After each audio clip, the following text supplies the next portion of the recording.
जाग्या लोकांशी बोलायला मला आवडतं जास्त.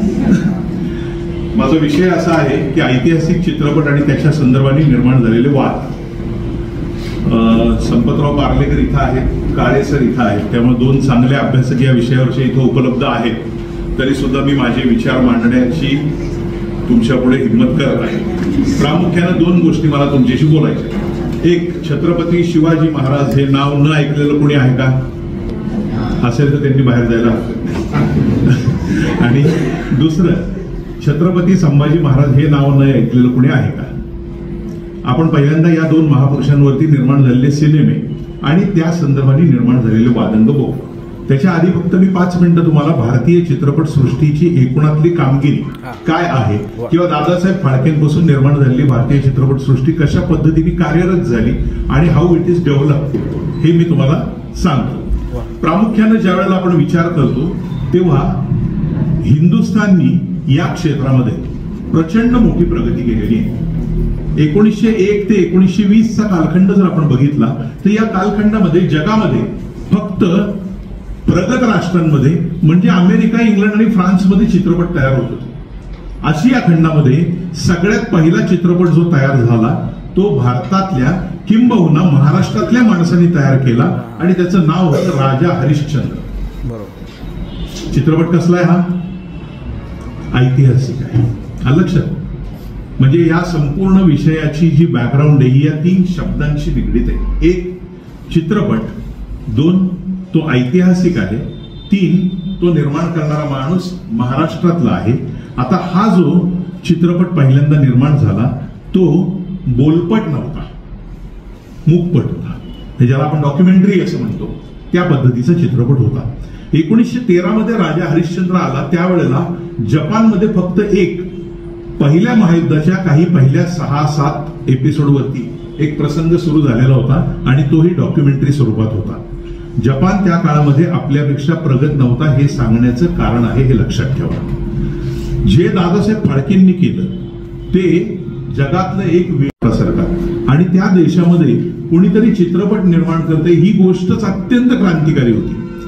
आणि दादासाहेब फाळकेंनी निर्माण केलेला हा चित्रपट जो आहे या चित्रपटाची एकूण पार्श्वभूमी जर आपण बघितली तर पहिलाच चित्रपट निवडलाय तो ऐतिहासिक आहे.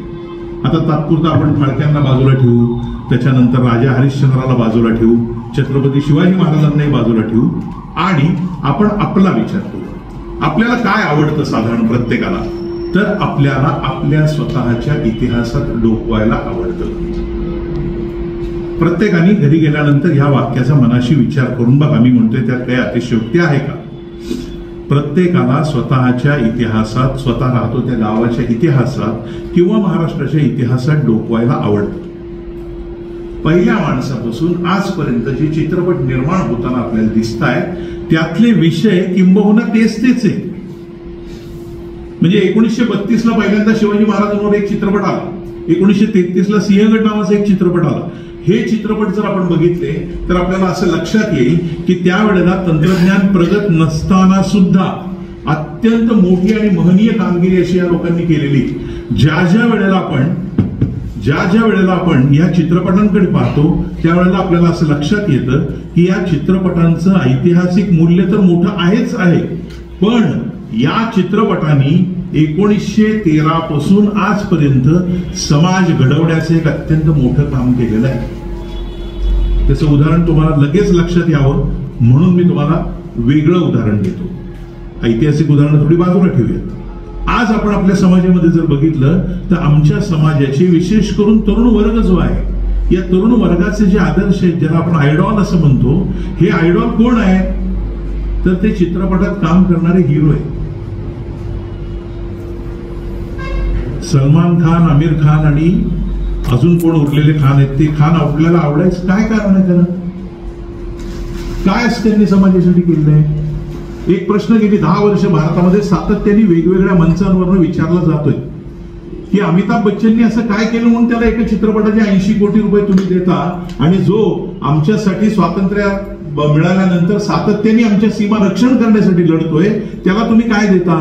ही चर्चा ज्या ज्या वेळेला समाजामध्ये येते त्या त्यावेळेला समाजाने एक गोष्ट लक्षात ठेवणं गरजेचं आहे. अमिताभ बच्चननी काय केलं किंवा दादासाहेब फाळकेंनी काय केलं याचं एका शब्दात जर वर्णन करायचं, एका वाक्यात वर्णन करायचं जर झालं तर आपल्याला असं म्हणता येईल की दादासाहेब फाळकेंनी सामान्य मनुष्य जो दुःखात पिचत पडलेला आहे त्याला त्याच्या आयुष्यातलं उदात्त स्वप्न दाखवण्याचं काम केलं. अमिताभ बच्चनचा उदय बघा तुम्ही, जंजीर नावाचा त्याचा आलेला पहिला सिनेमा बघा, त्याच्या आधीची 13 चित्रपट सोडून द्या. जंजीर आला आणि संपूर्ण भारतीय चित्रपट विश्व बदललं. कशामुळे बदललं तर अत्यंत मोठ्या प्रमाणावरती बेरोजगारी समाजामध्ये आहे, समाजात लोकांना काम मिळत नाहीये, अत्यंत मोठ्या प्रमाणावरती उपासमार चाललेली आहे, प्रतिवर्षी ओला किंवा कोरडा दुष्काळ पडतोय. आणि अशा स्थितीमध्ये एक नायक समोर येतोय आणि तो नायक प्रतितयश व्यवस्थेला पेटवून देण्याबद्दल बोलतोय. ही समाजाच्या मनामध्ये क्रांती निर्माण करणारी जी गोष्ट आहे ती निर्माण करणारा जो महत्वाचा भाग आहे तो आहे सिनेमा. राजा हरिश्चंद्र बघताना लोकांनी त्या वेगवेगळ्या ठिकाणी ज्या सिनेमागृहांमध्ये तो दाखवला जायचा, पूर्वी काही सिनेमागृह एवढी चांगली नव्हती. आज तुम्ही बघता इथं प्रत्येक गोष्ट तुम्हाला याच्यावरती चित्रपटाप्रमाणे दिसती, पण त्यावेळेसची परिस्थिती अशी होती.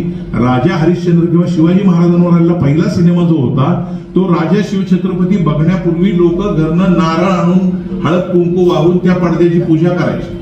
ही जर परिस्थिती आपण बघितली तर कदाचित तुम्हाला माहित नसेल, पण आज घरी गेल्यावर तुम्ही जाणीवपूर्वक आपल्या आई वडिलांना विचारा, रामायण आणि महाभारत नावाच्या सिरियल जेव्हा आल्या त्यावेळेलाही ही स्थिती होती. प्रत्येक रविवारी सकाळी 9 वाजता रामायण नावाची सिरियल असायची आणि दुसऱ्या शनिवारी महाभारत असायची. त्याही वेळेला हजारो लोक त्या टेलिव्हिजन पुढे नारळ फोडून त्याची पूजा करायची. याचं काय कारण आहे हा जेव्हा आपण विचार करतो तेव्हा तुम्हाला लक्षात येतं की अत्यंत सामान्य मनुष्य जो रोजच्या दैनंदिन जीवनाच्या पसाऱ्यामध्ये पिसलेला आहे त्याला जरा मनाला आनंद मिळणारी गोष्ट जी कुठली आहे ती गोष्ट म्हणजे सिनेमा आहे.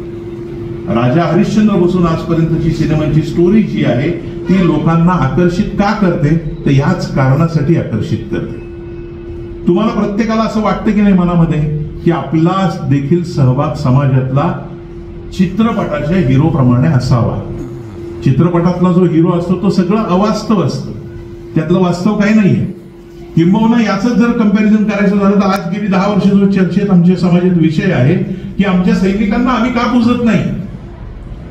प्रत्येक गावामध्ये एखाद्या वेळेला केव्हा तरी एखादा हुतात्मा झाला तर त्याच दिवशी आम्ही त्याचं पूजन करतो, दुसऱ्या दिवशी पुन्हा आहेच आम्हाला आमिर खान पूजलाय आमच्या पाठवीला. ही जर परिस्थिती आम्ही बघितली तर ही परिस्थिती समाज म्हणून आम्हाला घातक आहे.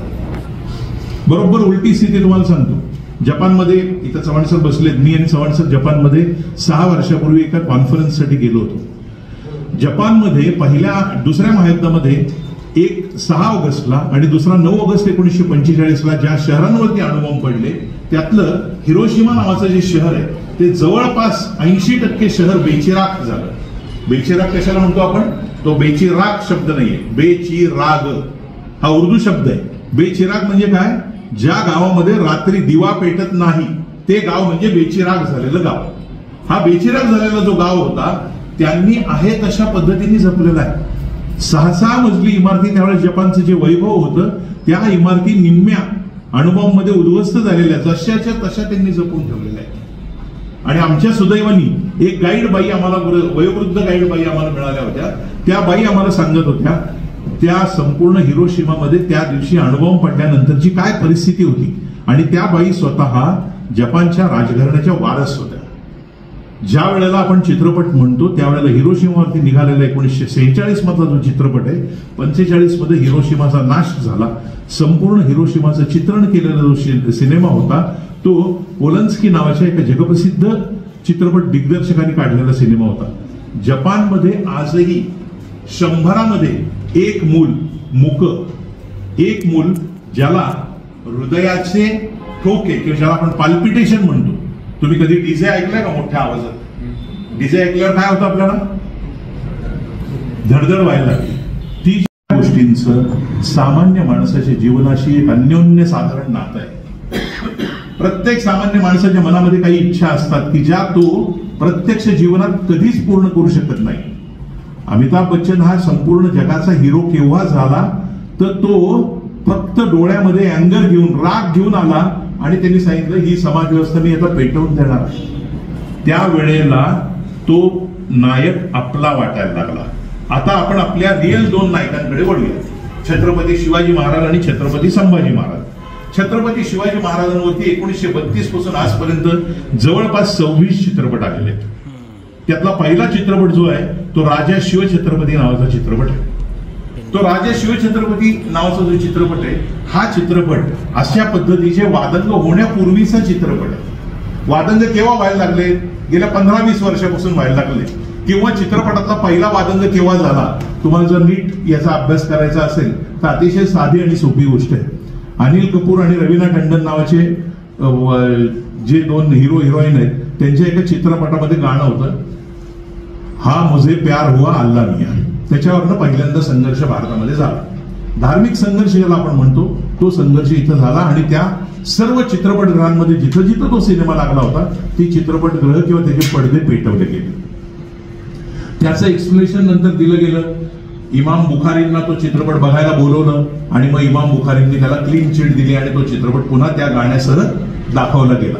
जो चित्रपट पडायला पाहिजे होता तो केवळ या कॉन्ट्राव्हर्सीमुळे प्रचंड गाजला आणि नंतर तो सिल्वर जुबिली झाला. हीच परिस्थिती छत्रपती शिवाजी महाराज आणि संभाजी महाराजांच्या चित्रपटाबद्दल देखील झालेली आपल्याला दिसते. आज आपल्या संपूर्ण राज्यातच नव्हे तर संपूर्ण देशामध्ये छत्रपती शिवाजी महाराजांचं नाव हे अत्यंत आदरणीय आहे. छत्रपती शिवाजी महाराजांबद्दल कुठलाही केलेला चुकीचा उल्लेख हा आपण सहन करणार आहोत का? आता तुमच्यामध्ये नायक जन्मतो, मग तुम्ही हातात दगड घेऊन ट्यूबलाईट फोडली, एसटीच्या काचा फोडल्यात, हे सगळे प्रकार जे आपण बघतो याच्या पाठीमागचं कारण असं असतं की आमच्या मनामधल्या श्रद्धेला ज्या वेळेला कुणीतरी तडा द्यायचा प्रयत्न करतो त्यावेळेला हा प्रतिकार होतो आणि ऐतिहासिक चित्रपट जे आहेत त्या ऐतिहासिक चित्रपटांमधले वाद जे निर्माण होतात ते त्यातले संवाद, त्यातली गाणी, त्यातले घेतलेले नाच याच्यावरनं होतात. आजही छावा 2025 जो परवा दिवशी आलेला सिनेमा आहे ज्याच्यावर प्रचंड मोठे वादंग आहेत, पण ऐतिहासिक चित्रपट निर्माण करताना सिनेमॅटिक लिबर्टी ज्याला आपण म्हणतो ती त्यांनी जरूर घ्यावी निर्मात्यांनी, पण ती घेताना त्या ऐतिहासिक कथामूल्याचं नुकसान होऊ नये एवढी काळजी त्यांनी घेणं गरजेचं असतं. पण छत्रपती शिवाजी महाराजांसारख्या आदरणीय महापुरुष ज्या छत्रपतींचं निधन होऊन आज 350 पेक्षा अधिक वर्ष झाली, पण आजही आमच्या समाजाला दुसरा समाज पुरुष निवडता आलेला नाहीये. का नाहीये?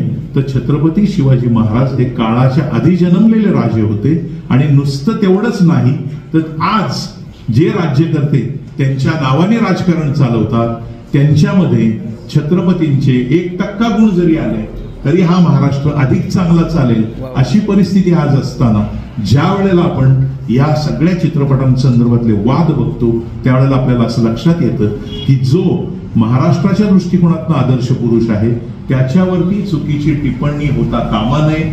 जर उद्या छत्रपती संभाजी महाराजांनी त्याच्यात लेझिम घेऊन नाच करताना दाखवले तर हे आमच्या समाजाला कधीही कदापिही पचनी पडणार नाहीये.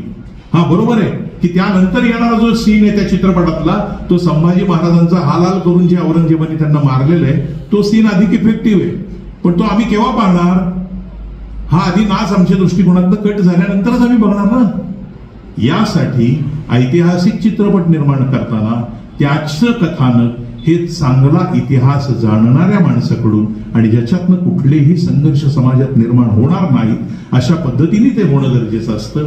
पण ज्या वेळेला आपल्या पदरचे पैसे टाकून काही लाख कोटी रुपये टाकून लोक चित्रपट काढतात त्यावेळेला त्या चित्रपटांचं याच पद्धतीने कमर्शियलायझेशन होतं आणि म्हणून मग छत्रपती शिवाजी महाराज, संभाजी महाराज किंवा महाराणी येसुबाईवरती निघालेला सिनेमा त्यात जर महाराणी येसुबाई नाच करताना दाखवली तर ज्या येसुबाईला आयुष्यभरात युद्धाशिवाय दुसरं काही वाटायला आलेलं नाहीये त्या येसुबाईंना तुम्ही डान्स करताना पाहू शकणार आहात का?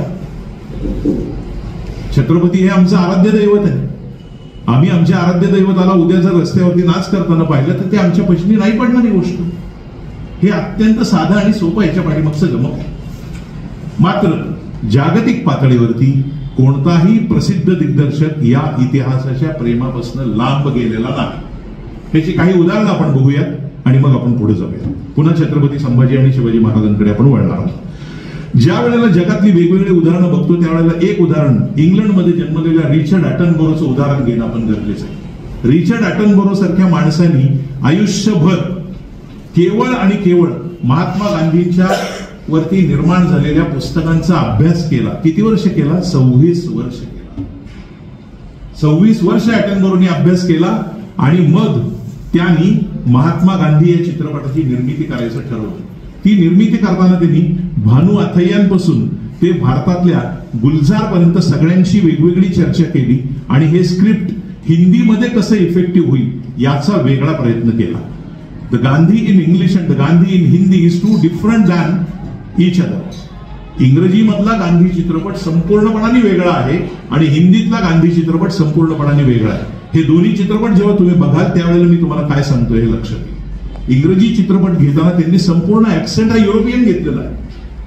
महात्मा गांधी हे त्या उच्च पद्धतीचं इंग्रजी बोलू शकत होते त्यामुळे त्यांनी ते सगळं स्क्रिप्टिंग इंग्रजीमध्ये केलं आणि ते व्हिक्टोरियन एज इंग्रजीमध्ये केलं. पण हिंदीमध्ये जेव्हा गांधींना घेतलं त्यावेळेला त्यांनी गांधीजींनी ज्या वेळेला लंडन मधनं ते इथं आले जेव्हा त्यांच्या गुरूंनी म्हणजे गोखलेंनी त्यांना सांगितलं की तुला सामान्य भारतीयासारखं राहून जर भारतीयांची सेवा जमणार असेल तरच कर, त्यावेळेला गांधीजींनी स्वतःच्या अंगावरचा कोट पॅन्ट आणि इंग्रजी पोशाख नदीमध्ये सोडला आणि एक धोतर नेसलं. तेवढाच एक शॉट त्यांनी परफेक्ट त्याच्यामध्ये त्या सिनेमामध्ये घेतलेला. ही जर गोष्ट आपण बघितली तर हिस्टोरिकल सिनेमांमध्ये ऐतिहासिक सत्याजवळ जाण्याचा जो प्रयोग आहे तो 100% यशस्वी कुणी केला तर रिचर्ड ॲटनबरोनी केला हे मला दुःखाने सांगावं लागतं. पण भालजी पेंढारकरांनी छत्रपती शिवाजी मांडताना सामान्य ग्रामीण भागातला ग्रामीण तरुण काय करेल आणि तो नेता बनल्यानंतर काय करेल या पद्धतीने छत्रपती शिवाजी चित्रपटाची मांडणी केली होती. पण तो काळ असा नव्हता की त्याच्यामध्ये टीका व्हावी आणि काही वेगळं निर्माण व्हावं. त्यामुळे तो चित्रपट काही कोटी लोकांनी पाहिला. त्या चित्रपटावर प्रेम करणारे हजारो लोक आहेत. भालजी पेंढारकरांकडे 1 रुपया नसताना त्यांनी कोल्हापुरामध्ये ज्या वेळेला पंचा फिरवला त्यावेळेला प्रत्येक दिवशी बाजारापूर्वी मंगळवार आणि शुक्रवार भालजींना लोकांनी 3-3, 4-4 हजार रुपये दिले. 3-4 हजार रुपये हा आज तुमच्या दृष्टिकोनातलं पॉकेट मनी असेल. But I am telling you the story. In 1927 32ला हा सिनेमाला आधी 7 वर्ष त्यांनी तयारी सुरू केलेली होती आणि त्यावेळेला या चित्रपटाचं बजेट होतं 28 लाख रुपयांचं. त्यावेळेला 28 लाख रुपये ही महाराष्ट्रातल्या एखाद्या चांगल्या जिल्ह्याची संपूर्ण वर्षात जमा होणारी महसुलाची रक्कम नव्हती. इतक्या मोठ्या रकमेचा चित्रपट भालजींनी तयार केला त्यावेळेला त्यांनी छत्रपती शिवाजी महाराजांच्या काळातले पोशाख काय असतील हे बखरींमध्ये वेगवेगळ्या बघून त्या काळातले काही वेगवेगळे पिक्चर्स बघून त्यांनी तयार केले. इतकंच नाही तर भालजींनी केलं आणखी एक वेगळा प्रयोग तुम्हाला लक्षात घेण्याजोगा आहे. तर भालजींनी काय केलं, इंग्रजी अधिकाऱ्यांची चर्चा केली आणि त्या इंग्रजी अधिकाऱ्यांची चर्चा करून प्रत्यक्षात महाराजांची जी परदेशात असणारी चित्रे ती मागवण्याचा प्रयत्न केला.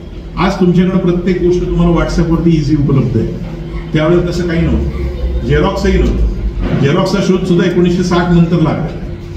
त्यामुळे ही जर परिस्थिती आपण बघितली तर त्या काळामध्ये निर्माण झालेल्या ऐतिहासिक चित्रपटांमध्ये लोकांनी प्रचंड कष्ट घेतलेले.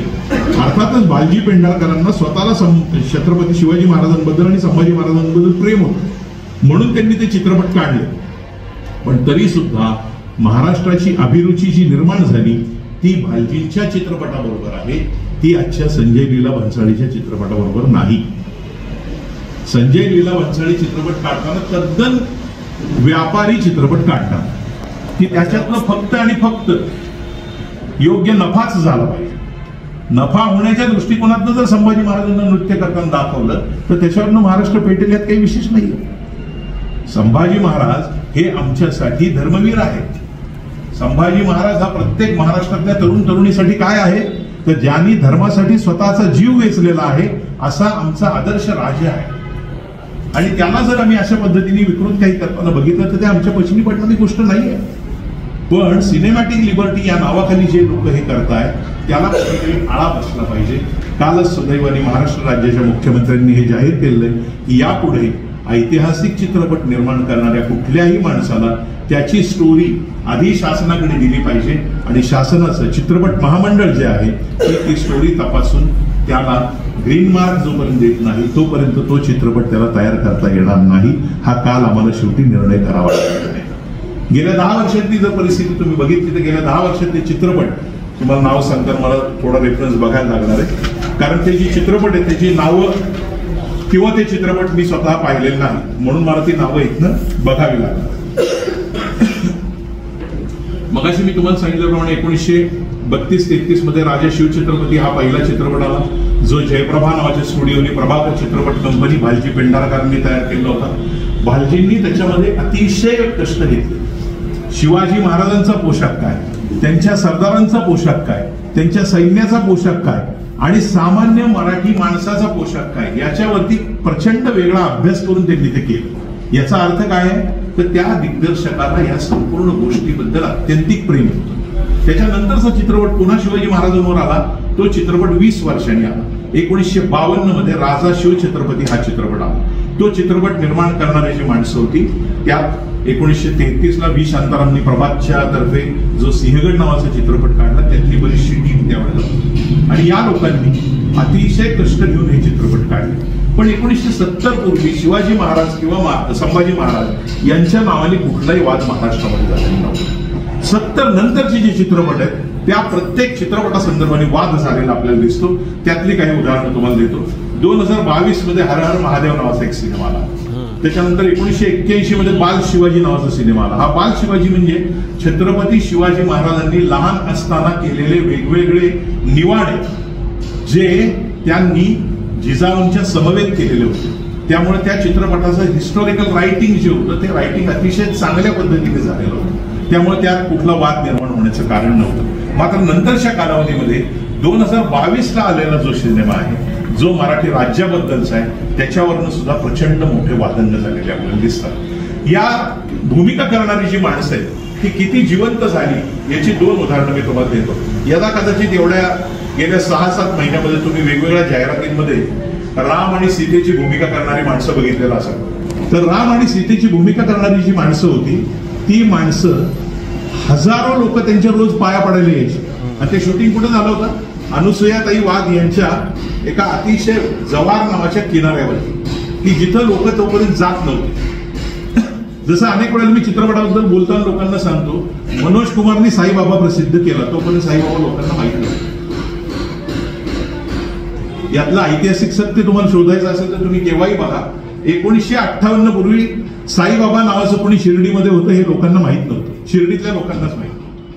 पण मनोज कुमारनी त्याच्यावरती 1962-63 मध्ये सिनेमा काढला साईबाबांवरती आणि साईबाबा प्रसिद्ध झाले. तसं आपल्याला उदाहरण देताना सुद्धा छत्रपती शिवाजी महाराज किंवा संभाजी महाराजांबद्दल बोलता येणार नाही, कारण ही 350 वर्षापासून जगात प्रसिद्ध असणारी माणसं आहेत. हे आमचा आदर्श आहेत. त्यामुळे यांच्याबद्दल कोणी चुकीचं करणार असेल तर त्याला आमचा प्रखर विरोध हा असलाच पाहिजे, तरच आम्ही महाराष्ट्रीयन म्हणून घ्यायला लायक आहोत असं माझं स्वतःचं म्हणणं आहे. या दोघांच्या भूमिका केलेली म्हणजे छत्रपती शिवाजी महाराज आणि संभाजी महाराजांच्या भूमिका केलेली 2 माणसं त्यांच्या मी मुलाखती ETV साठी घेतलेल्या आहेत. त्यातला पहिले आहेत चंद्रकांत मांढरे. चंद्रकांत मांढरे ज्यावेळेला कोल्हापूरमध्ये फिरायचे त्यावेळेला प्रत्येक माणूस त्यांच्या पाया पडायचा. चंद्रकांत मांढरे त्यांच्या घरापासून म्हणजे रंकाळा तलाव आहे तिथपासून महालक्ष्मीच्या देवळापर्यंत यायचे. तिथपर्यंत रोज 1000 माणसं त्यांच्या पाया पडायची. त्यामुळे चंद्रकांत मांढरे नेहमी म्हणायचे, मला माझ्या घरापासून चालत जायला महालक्ष्मीला 1.5 तास लागतो. कारण छत्रपती शिवाजी महाराज जगलेला तो माणूस. तीच परिस्थिती त्यांच्या भावाची. त्यांचा लहान भाऊ होता सूर्यकांत मांढरे. ही 2 माणसं छत्रपती शिवाजी आणि संभाजी म्हणूनच प्रसिद्ध झाली. ते या मांढरेंची मुलाखत घेण्यासाठी एकदा मी त्यांच्या घरी गेलो. त्यावेळेस त्यांच्याकडे वेगवेगळ्या वेशभूषेतले लावलेले फोटो होते. मग म्हणलं इथं छत्रपती संभाजी महाराजांची शिवाजी महाराजांची दिसत नाही. ते म्हणले जिथं सामान्य माणसाला माझ्या घरात यायला प्रवेश आहे तिथं हे बाकीचे चित्रपटातले फोटो. संभाजी महाराजांचे आणि शिवाजी महाराजांचे जे फोटो आहेत ते वरच्या मजल्यावरती आहेत. तिथं जाताना त्यांच्या घरामध्ये उंबरा आणि समोरची भिंत याच्यामध्ये जो पॅसेज होता त्याच्यामध्ये पाणी सोडलेलं होतं. कधी कोणी वेगवेगळ्या गुरुद्वाराला गेलात का? गुरुद्वारा गेलेल्या माणसाला माहित असेल तिथं आत जाताना पाय धुवून आत जायला लागतं. तसं मांढरेंच्या घरी पुण्यामध्ये तो एक मधनं सतत पाणी जाणारा एक प्लॉट ठेवलेला होता. तिथनं पाय धुवायचे, समोर पुसायचे आणि मग वरती जायचे.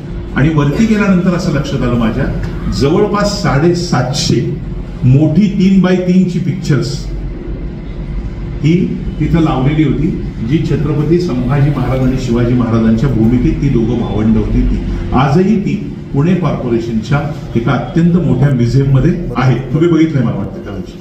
ही जर परिस्थिती आपण बघितली तर याच्या पाठीमागचं पावित्र्य काय आहे ते समजावून ज्याला घेता येणार नाहीये, त्याला जर तुम्ही छत्रपती शिवाजी महाराजांची किंवा संभाजी महाराजांची भूमिका दिली तर त्या इतिहासाची मोडतोडच होणार. ज्या माणसांनी संभाजी महाराजांचा इतिहास वाचलाच नाहीये त्यांनी जर याचं स्क्रिप्ट रायटिंग केलं तर ही काही सिरियल नाही हो. छत्रपती शिवाजी महाराजांवरती एक सिरियल सुद्धा आली ज्याचे 362 एपिसोड आहेत, पण त्या एपिसोड मध्ये सुद्धा महाराजांची कुठेही शाब्दिक हानी सुद्धा होणार नाही एवढी काळजी त्यांनी घेतलेली. त्यामुळे आजचे जे चित्रपट आहेत त्या चित्रपटांमध्ये ऐतिहासिक सत्याचा संपूर्ण अपलाप झालेला आहे.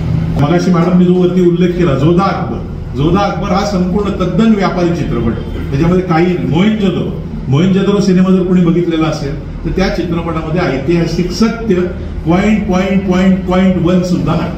ही जर परिस्थिती आपण बघितली तर या सगळ्या चित्रपटांचं ऐतिहासिक महत्व कमी करणं म्हणजेच आमच्या अत्यंत महत्वाच्या कॅरेक्टर्सचं महत्व कमी करणं आहे. आणि हा प्रयत्न कोणी जाणीवपूर्वक करतंय का हे आता आपण तरुण पिढीने पाहणं गरजेचं आहे.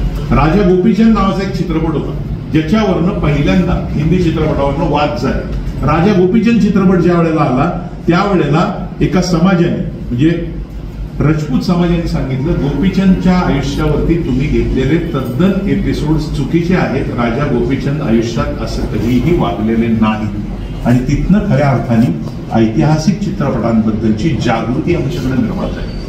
आणि ती जागृती निर्माण झाल्यानंतर येणाऱ्या प्रत्येक चित्रपटासंदर्भाने लोक अत्यंत साशंकतेने त्याच्या स्टोरीज वाचतात पहिल्यांदा आणि मग ते चित्रपट प्रदर्शित करण्यासाठी मान्यता देतात.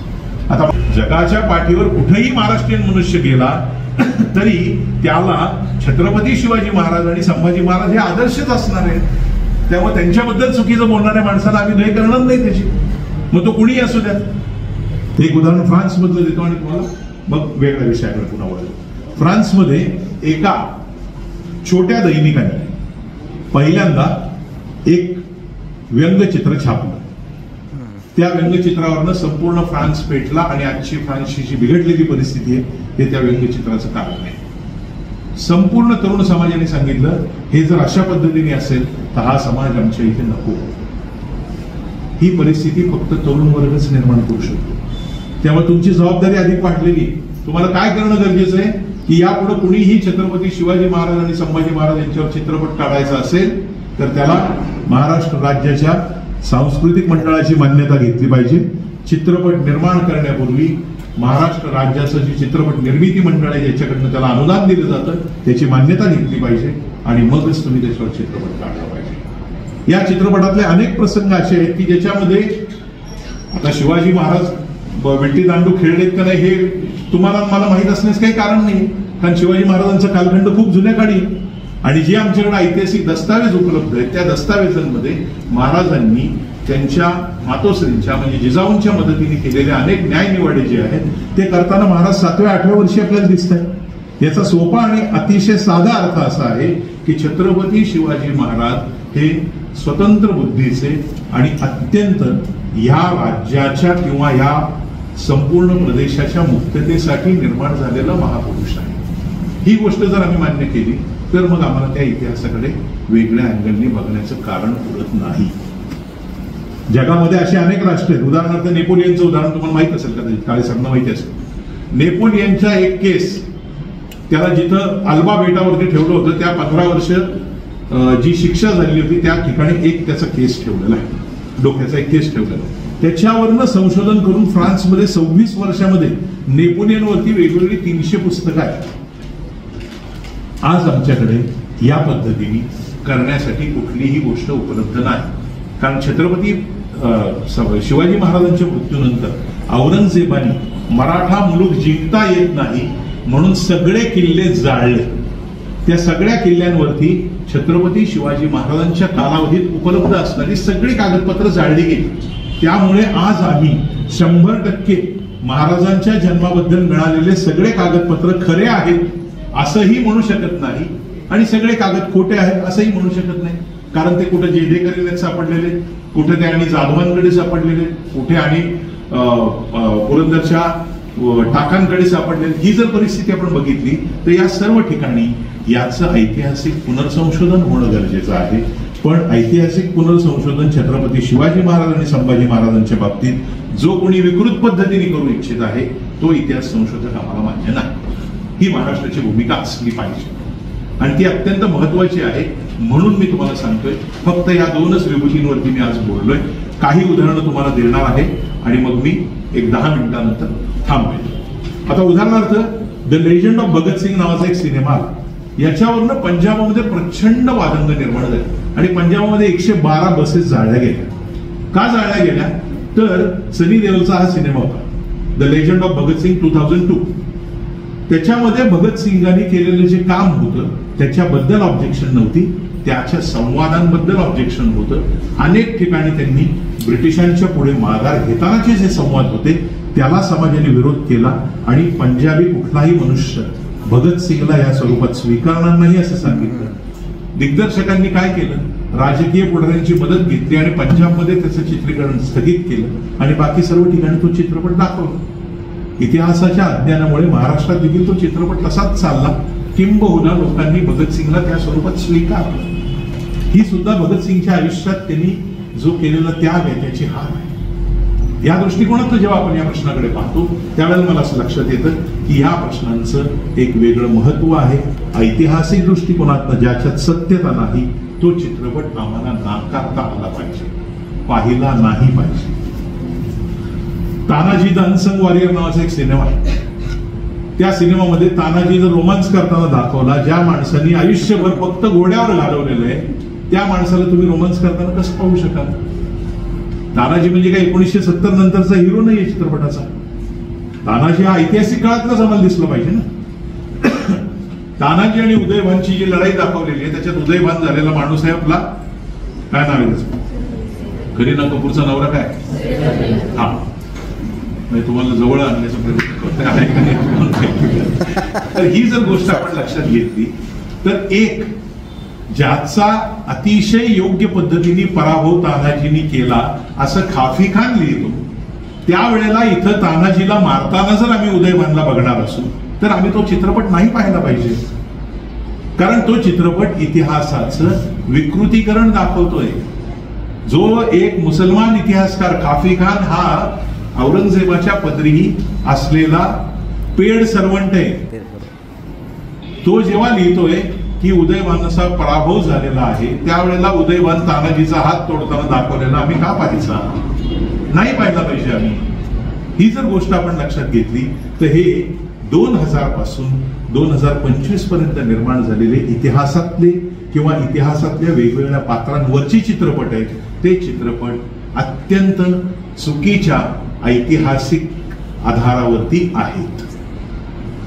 एखादा प्रसंग असाही असेल की ज्या संदर्भाने समाजामध्ये आधीपासूनच वाद आहे. उदाहरण जर आपण घेतलं तर छत्रपती शिवाजी महाराजांचा 1952 मध्ये आलेला जो सिनेमा आहे त्याच्यामध्ये महाराजांच्या जन्मतारखेचा वाद जाणीवपूर्वक व्ही शांतारामनी चर्चा केलेला आहे.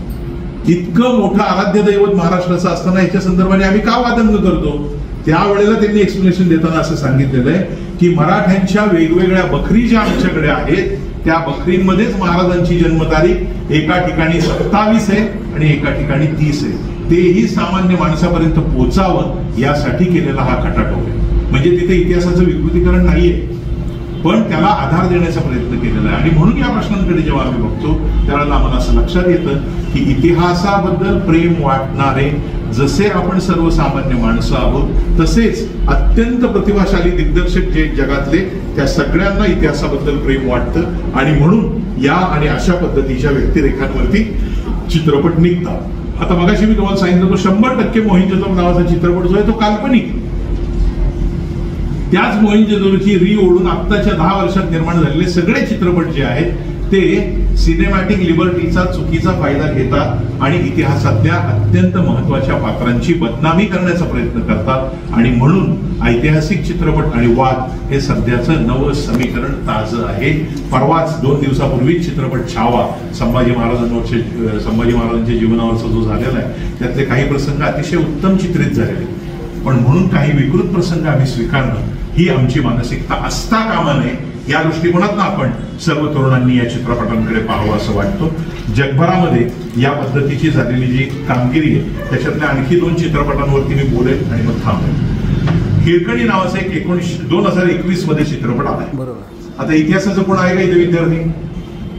काय हिरकणीची स्टोरी आहे सांगा बरं, कोणी एकाने सांगा. कुठून कुठे गेल्याही मुस्लिम स्त्रीला, लहान मुलाला, वृद्धाला पकडल्यानंतर ते त्याच्या घरी पोहोचवत असत. ही महाराजांची थोरवी होती. आत्ताचे गाजलेले 3 चित्रपटांवरती 5 मिनिटं बोलतो. The Kashmir files, the Tashkent files आणि सरदार पटेल. सरदार पटेल मध्ये ऐतिहासिक अतिशय व्यवस्थित आणि योग्य पद्धतीने पुस्तकांचा आधार घेऊन त्याचं चित्रण झालेलं आहे. अर्थातच आमच्या देशामध्ये सरदार पटेल आणि पंडित जवाहरलाल नेहरू या दोघांमध्ये मोठं कोण याची गेली 70 वर्षामध्ये वन साइडेड जी स्पर्धा होती ती काँग्रेसी लोकांनी पंडित जवाहरलाल नेहरूंना जिंकवलेली स्पर्धा होती. त्याच्यानंतर सरदार पटेलांची महती समाजापुढे यायला लागली आणि आज लोकांच्या असं लक्षात आलेलं आहे की सरदार पटेल देखील तितक्याच ताकदीचे होते, किंबहुना पंडित जवाहरलाल नेहरूंपेक्षा अधिक ताकदीचे ते होते. आणि ते जर त्यावेळेला पंतप्रधान झाले असते तर भारताचा यथाकदाचित इतिहास वेगळा असता. कारण की पटेलांनी जी आपल्या वेगवेगळ्या संस्थानांचं भारतामध्ये सामिलीकरण केलं त्याच्यामध्ये जम्मू काश्मीरचा प्रश्न समूळ त्यांना उकडायचा होता, पण तो पंडित जवाहरलाल नेहरूंनी त्यांच्या बोलत नाही आता मी इथं त्यांच्या चुकीच्या नात्यांमधनं जोपासलेलं जे नातं होतं त्या शेख अब्दुल्लाला त्यांनी ते दिलं आणि त्याला वेगळा वजीर आझम केलं. ही जर परिस्थिती बघितली आपण तर जोपर्यंत जम्मू काश्मीरचा कायदा किंवा 360 कलम जात नव्हतं तोपर्यंतचा जम्मू काश्मीर हा नेहरूंचा होता, त्यानंतरचा काश्मीर हा भारतीयांचा आहे. महात्मा गांधी आणि ॲडॉल्फ हिटलर ही जगाच्या पाठीवरती जगात सर्वात जास्त प्रेम केलेली आणि सर्वात जास्त हॅट्रीड किंवा हेटाई केलेली व्यक्तिमत्व आहे. गांधींवरती संपूर्ण जगाने प्रचंड प्रेम केलं आणि ॲडॉल्फ हिटलरवरती संपूर्ण जगाने जर्मनीसह म्हणजे ज्या देशाचा तो नागरिक होता, तो तसा जर्मन नव्हता, तो ऑस्ट्रियन होता, पण त्याच्यावरती सगळ्यात जास्त लोकांनी टीकाही केली. पण याच 2 माणसांवरती जगातल्या सर्व यच्छयावत भाषांमधली जास्तीत जास्त साहित्य देखील आहे आणि चित्रपट देखील आहे. हा सुद्धा एक जगातला विरोधाभास आहे. हिटलर हे नाव घेऊ नये अशी परिस्थिती आहे, पण त्याचं उदाहरण तुम्हाला सांगतो. तुम्हाला चित्रपटातले कुठले इतर डायलॉग्स माहिती आहेत का नाही मला कल्पना नाही, पण गब्बर सिंगचे 1-2 डायलॉग जुन्या पिढीला माहित असतील आणि तुम्हाला मोग्याम्बो खुशवा बरोबर आहे ना. काय तर आम्हाला चांगल्यापेक्षा खल प्रवृत्ती अधिक आवडते.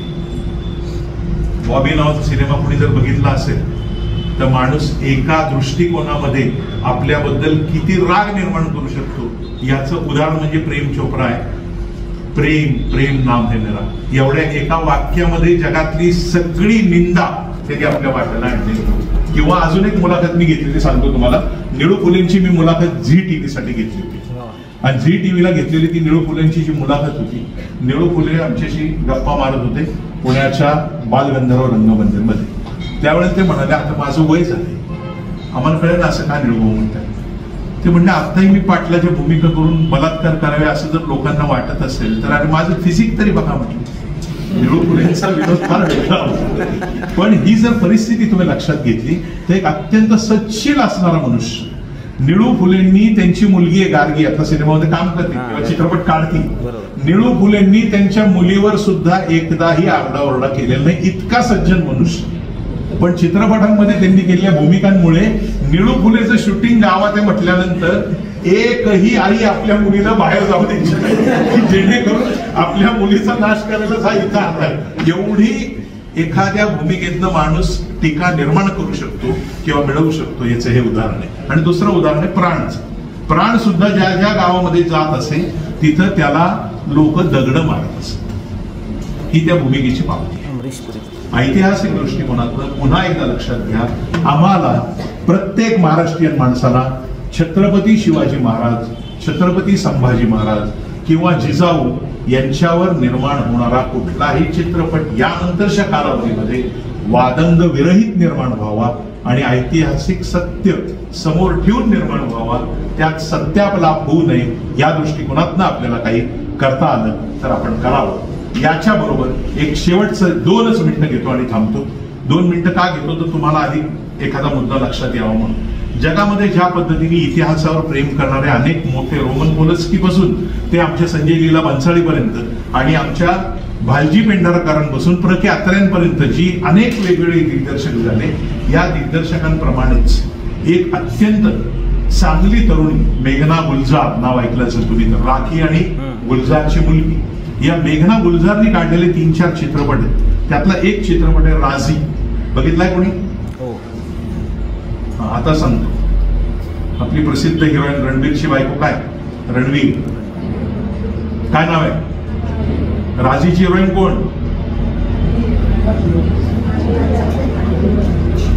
आता तिने केलेली भूमिका म्हटल्यावर तुम्हाला राजी आठवणार आहे. राजी नावावरून नाही आठवणार. आलं लक्षात? ही परिस्थिती आपली. आपल्याला या गोष्टींकडे नीट बघणं गरजेचं आहे. जगात अतिशय प्रसिद्ध असणारे सिनेमे कुठले? तर ऐतिहासिक, सामान्य माणसांच्या जीवनावर, शेतकऱ्यांच्या संघर्षावरचे आहे. आणि त्याचबरोबर भयकथा आहे. रामसे बंधू नावाचे आपल्याकडचे 4-5 वेगवेगळे दिग्दर्शक होऊन गेले. आजोबा पणजोबा सगळे त्याच लाईनमध्ये एकत्र. या 6-7 माणसांनी काढलेले जे सिनेमे आहेत त्याची नावं ऐकल्यानंतरच आपल्याला फार मनामध्ये भीती वाटते. 2 गज जमीन के नीचे यापासून सिनेमे त्यांची सुरू झाले. ही जर परिस्थिती आपण बघितली तर तुमची आणि माझी आवडतीच आहे.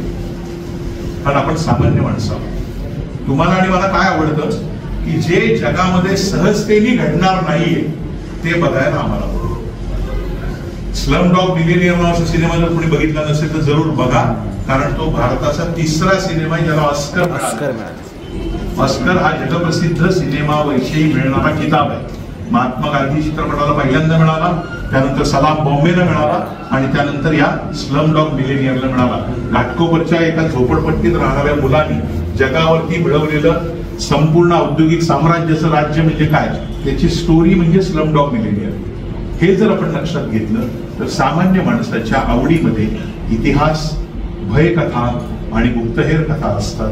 गुप्तहेर कथांचे आपल्याकडे शेकड्यांनी सिनेमे तयार होतात. त्याच्यामध्ये धर्मेंद्र सिंग देओल आणि सनी देओल हे बाप लेखांनी जवळपास 50 चित्रपटांचा रतीब घातलेला आहे. पण त्या सिनेमांचं ऐतिहासिक मूल्य शून्य. राजी जो चित्रपट आहे ही भारताची जी संघटना आहे, प्राथमिक गुप्तहेर संघटना रॉ, त्या रॉ वरती आधारलेला हा चित्रपट आहे. मी माझ्या बाजूने आपल्या पुढे हा विषय मांडण्याचा प्रयत्न केलेला आहे. मनपूर्वक धन्यवाद. साळुंके सर, काळे सर यांनी मला बोलवलं आणि आमचे मराठीचे थोर अभ्यासक त्यांनी हा विषय माझ्या समोर ऐकून घेतला. ही माझ्या दृष्टिकोनातला अधिक आनंदाची गोष्ट.